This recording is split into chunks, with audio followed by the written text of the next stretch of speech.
춘천한마음교회 김희자입니다. 저는 출생부터 버림받았다는 생각에 평생 부모를 원망하며 천덕꾸러기처럼 살았는데요. 부활하신 예수님을 만나 사랑받는 존귀한 자가 되어 공동체와 함께 사명자로 살게 된 간증을 하려고 합니다. 제게는 아버지가 다른 두 언니가 있어요. 어머니는 결혼을 하셔서 딸 둘을 낳았는데요. 6.25 전쟁 때 남편이 행방불명되어 홀로 된 어머니는 제 아버지와 재혼을 하셨대요. 근데 막상 가보니 딴 데 여자가 있더랍니다. 내가 잘못 왔구나. 친정으로 되돌아가려고 했는데 이미 제가 임신되었던 거예요. 저는 이렇게 출생부터 어그러진 사람이었습니다. 결국 어머니는 제가 돌이 될 무렵에 저를 데리고 외갓집으로 되돌아오셨대요. 외갓집에는 식구들이 여러 명 있었는데요. 제가 뭘 할 때마다 잘못한다고 야단을 맞아서 마음이 불안했습니다. 그럴 때마다 어른들은 아유 저 미련 곰퉁이 희자를 지혜비한테 보내 했어요. 그러면 저는 어머니가 저를 버리면 어쩌나 마음이 불안했습니다. 그러다 어머니는 저를 데리고 언니네 할머니가 주신 집으로 들어가서 살게 되었어요. 어느 날 그 할머니가 오시더니 쟤는 왜 데려다 놨어? 혼자 와 살라니까 왜 꼬리표를 달고 왔냐? 하시면서 어머니를 힘들게 하셨어요. 왜 나만 미워하지? 내가 여기 있으면 안 되나? 이런 생각이 나서 속상했지만 말할 수 없었어요. 결국 그 할머니의 성화로 어머니와 저는 외갓집으로 다시 돌아갈 수밖에 없었습니다. 또다시 시작된 외갓집 생활은 힘들기만 했어요. 초등학교 마칠 무렵 어머니는 예쁜 원피스와 새 신발을 사주시며 외삼촌하고 어디를 가자고 하셔서 신나게 따라 나섰습니다.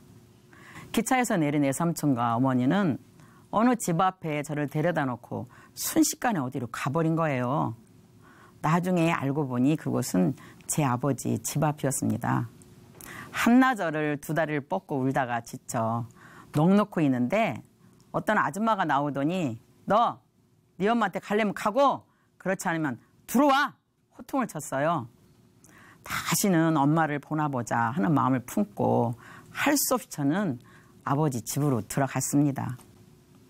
거기서 몇 년 동안 학교를 다녔어요. 합창부도 하고 공부하는 것도 아주 좋아했지요. 그런데 어느 날은 선생님께 억울한 누명을 쓰고 반 친구들 앞에서 심한 매를 맞았습니다. 결국 수치와 모욕을 받은 일로 학교 가는 것이 싫어서 졸업반인데도 자퇴를 하고 말았습니다. 어머니를 다시 보고 싶지 않았던 저는 처지가 힘들게 되어 어머니를 찾고 있었어요. 그때 어머니가 서울에 사신다는 소식을 들었고 저는 무조건 어머니를 찾아 서울로 올라갔습니다. 저를 만난 어머니는 제가 마음이 힘들었던 것은 모르고 왜 자퇴했냐고 야단만 쳤습니다. 저의 힘든 마음을 몰라주면서 잘잘못을 따지시며 질책하시는 어머니께 오랜 세월 동안 분내고 화를 냈습니다. 때로는 답답해서 어느 때는 억울해서 어머니께 소리 지르고 윽박 지르는 자신을 보며 죄책감으로 괴로워했어요. 점점 마음이 건드리면 터질 시한폭탄 같았습니다. 그럴 때마다 저는 어머니가 몸소리치도록 싫고 미워서 도망가고 싶을 때가 얼마나 많았는지 모릅니다. 그러다 교회에 먹으라던 한 남자를 만나 결혼을 했어요. 저는 부모님께 버림받은 것처럼 남편에게도 버림받을 것 같은 두려움 속에 살았습니다. 그러던 중 염려했던 대로 저의 불안증과 남편의 외도가 불씨가 되어 결혼 8년 만에 이혼을 하게 되었습니다. 이혼의 아픔으로 저는 깊은 우울증에 빠졌습니다. 어려서부터 저는 예수를 믿었지만 항상 말씀대로 살지 못하는 것과 어머니를 비롯해서 저를 힘들게 하는 사람들을 원망하며 용서하지 못하는 자신을 고민했어요. 이런 제 문제를 믿음으로 극복해 보려고 셀 수 없이 금식기도도 많이 해봤고 영성, 상담, 내적 치유 등 제가 할 수 있는 모든 것을 다 해봤습니다. 그곳에서 만난 사람들은 정신적인 어려움과 육체의 병을 앓고 있던 사람들이 많았어요. 그들은 저보다 더 힘든 삶을 살고 있었는데 그 어떤 방법도 인간의 문제를 해결할 수 없다는 것을 알았습니다. 저는 갖은 노력을 하며 변화를 갈망했지만 시간이 가면 갈수록 강팍해지고 더 힘들어졌어요. 밤마다 불안과 초조함이 엄습했고 생각으로 한번 빠지면 밤을 꼬박 샐 때가 수없이 많았습니다.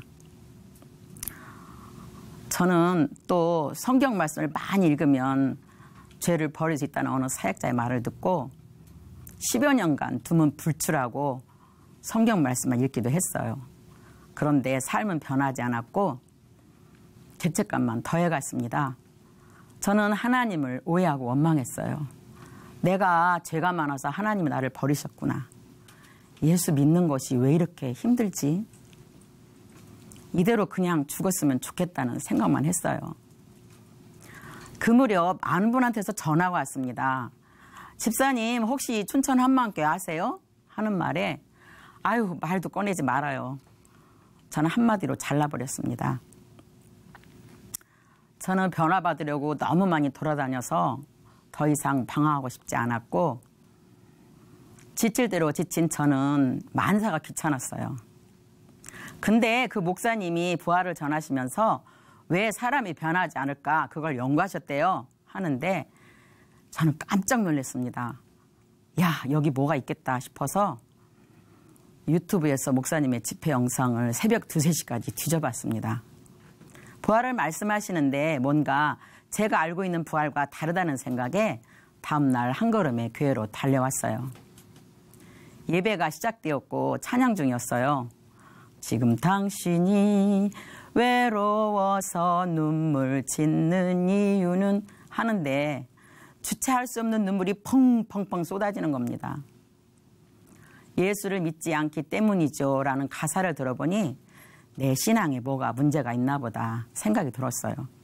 그때 증거, 간증 영상 속에서 한 자매가 전능아도 믿을 수 있는 증거, 부활을 얘기했어요. 전능아도 믿을 수 있다고? 처음 들어본 말씀이었습니다. 또 목사님을 통해 예배 때마다 부활의 말씀을 들으면서 구약에서부터 온다 메시아가 온다 했던 그 수많은 예언들이 바로 이 부활을 주시려고 했구나 알았습니다. 부활이었어요. 부활의 증거를 통해서 예수님을 하나님으로 믿는 건데 저는 지금까지 예수님의 부활을 한 번도 고민해 본 적이 없었어요. 또 지체들의 간증 영상을 보니까 하나같이 예수님을 믿지 않고 자기가 주인된 죄를 회개하더라고요. 나도 이 죄를 회개하지 않았구나. 처음부터 단추가 잘못 끼워져서 내 신앙과 삶이 이렇게 힘들었구나 알게 되었습니다. 저는 날마다 부활하신 주님을 만나게 해달라고 간절히 엎드렸어요.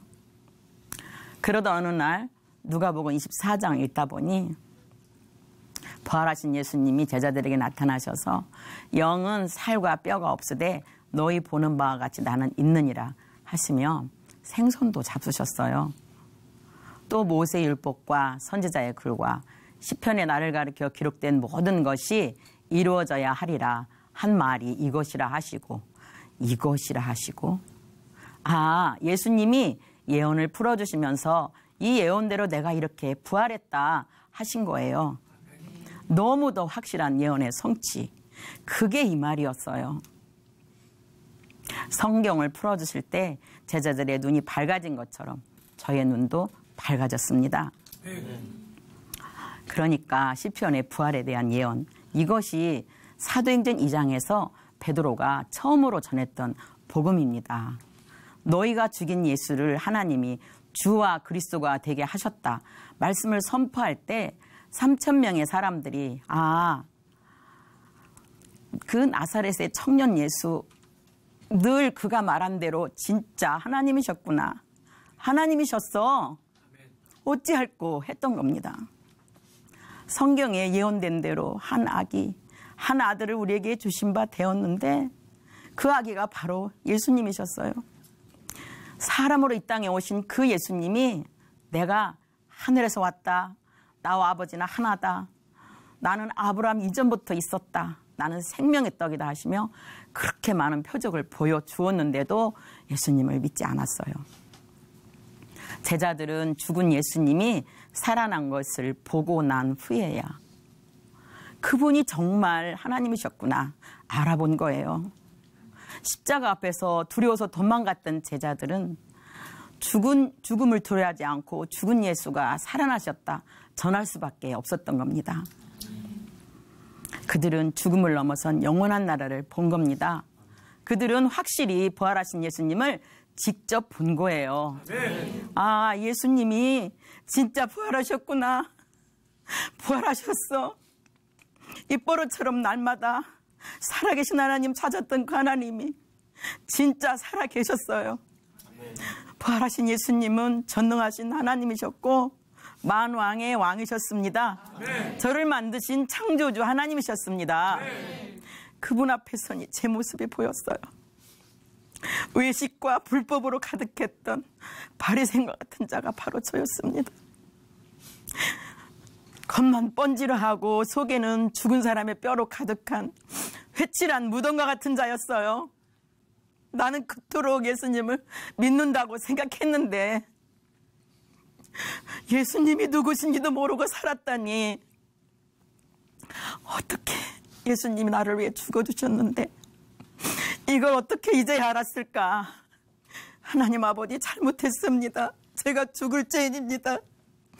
예수님이 이렇게 죄 주인으로 살아계신데 제가 주인도 몰라보고 주님 내 방법대로 내 뜻대로 내 마음대로 살았습니다. 회개합니다. 아버지 용서해 주세요. 저의 주인 되시려고 십자가에서 죽으시고 부활하신 예수님 이제야 예수님을 제 마음의 주인으로 영접합니다. 저는 이렇게 제가 예수님을 믿지 않고 주인 되어 살아온 죄를 하나님께 회개하고 예수님을 제 마음 중심의 주인으로 영접했습니다. 아멘.